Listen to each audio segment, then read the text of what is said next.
How's it going, ladies and gentlemen? Once again, I'm Nev from Nev's Tech Bits, and today what I want to show you is how to get the MAC address from your Android phone. Now, LG's, Samsung's, these all run under the Android operating system.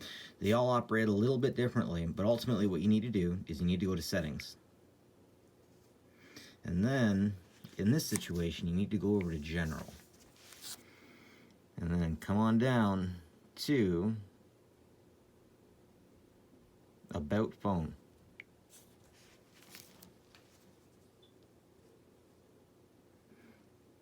Hardware info. And there you go, that's your MAC address.